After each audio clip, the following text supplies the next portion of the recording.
السلام علیکم. وعلیکم السلام ورحمۃ اللہ.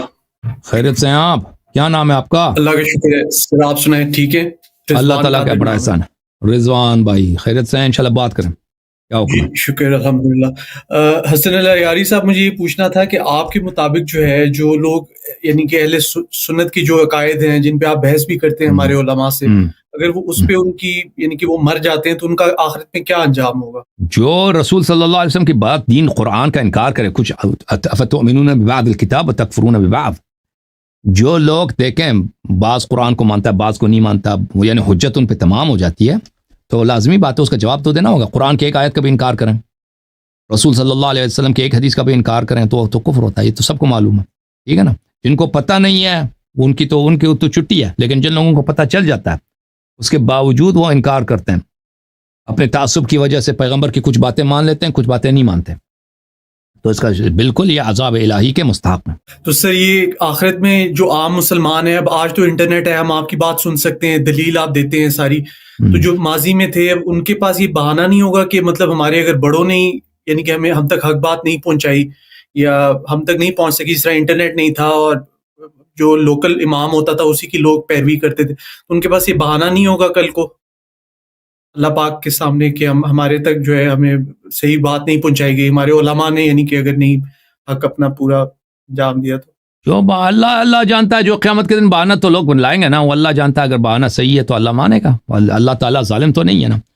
اللہ تعالیٰ کا فرمان ہے قرآن مجید فرقان حمید میں کہ اللہ تعالیٰ حجت تمام کرتا ہے پھر عذاب نازل کرتا ہے. اللہ تعالیٰ بغیر حجت کے کسی کو عذاب نہیں کرتا.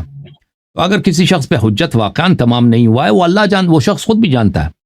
انسان کو پتہ چل جاتا ہے نا جب حق بات واضح ہوتی ہے, پھر بھی انسان بہانے کرتا ہے. تو انسان کو خود بھی پتہ ہوتا ہے اور اللہ کو بھی پتہ ہے. اللہ تعالیٰ کو کوئی دھوکہ تو نہیں دے سکتا, وہ اللہ تعالیٰ جانے, ان کا حساب جانے روز قیامت.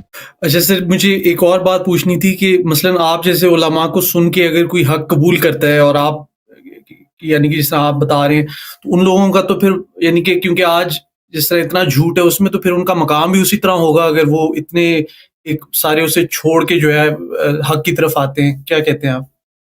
مجھے نہیں سمجھا سوال کیا آپ کا, سمجھ نہیں آیا آپ کا.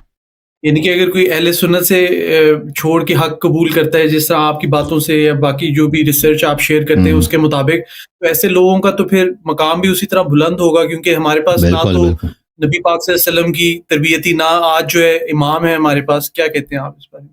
بالکل صحیح فرما رہے ہیں. جو لوگ حق بات کو قبول کرتے ہیں, وَمَن يَخْرُجْ مِن بَيْتِهِ مُهَاجِرًا إِلَى اللَّهِ وَرَسُولِهِ ثُمَّ يُدْرِكُهُ الْمَوْتَ فَقَدْ وَقَعَ أَجْرُهُ عَلَى اللَّهِ. جو لوگ حق بات کو قبول کرتے ہیں, اپنے گھر والوں سے ان کے رشتے کٹ جاتے ہیں حق کی وجہ سے, اپنے دوستوں سے, اپنے پڑوسیوں سے حق کی وجہ سے, تو لازمی بات ہے یہ آدمی اللہ کے نزدیک یہ اللہ کا محبوب ہے. اس کو جو اللہ تعالیٰ اجر دے گا اللہ ہی اس کو جانتا ہے بلا شک. سر آخری میرا سوال یہ تھا کہ امام مہدی آج کل بہت زیادہ بات ہو رہی ہے, اسپیشلی جو غزہ کی بھی وار ہے اور ایک ورلڈ وار 3 کی بھی کچھ باتیں ہو رہی ہیں, تو اس حوالے سے پوچھنا تھا امام مہدی کا ظہور جو ہے کب ہوگا, کچھ آپ اس بارے میں مجھے نہیں معلوم ان کا ظہور ان کا ظہور کب ہوگا امام مہدی علیہ الصلوۃ والسلام کا. یہ روایات میں مذکور ہے کہ اس کا وقت تعین نہیں کر سکتا, اور جو شخص وقت تعین کرے گا وہ جھوٹا ہے. تو امام مہدی علیہ الصلوۃ والسلام کے بہت سارے ان کے ظہور کی نشانیاں ہیں, جو پورے ہو چکے ہیں, جو پورے نہیں ہو چکے وہ بھی بہت ہیں.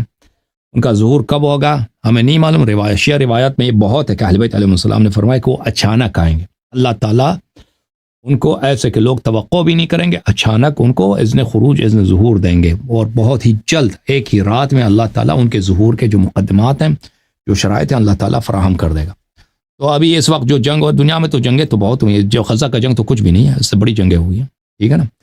جو ورلڈ وار 2 تھا اس میں کتنا جنگ تھا, کتنا شدید جنگ تھا. دنیا کے ہر بر اعظم میں سوائے انٹارکٹیکا میں جنگ نہیں تھا, باقی ہر بر اعظم میں ہوا میں جنگ, سمندر میں جنگ, زمین میں جنگ, ہر جگہ پہ جنگ. جو یہ جاپان نے جب ایشیا پہ قبضہ کیا تھا نا, آپ کو پتا ہوگا, جی چائنا میں, فلپینز میں, برما میں, تائی لینڈ پہ, اور اللہ آپ کا ویتنام پہ, ان لوگوں نے, جاپانیوں نے تقریباً کوئی 10-15 ملین لوگوں کو انہوں نے قتل عام کیا تھا. صرف جاپانی قوم کا جو قتل عام ہے.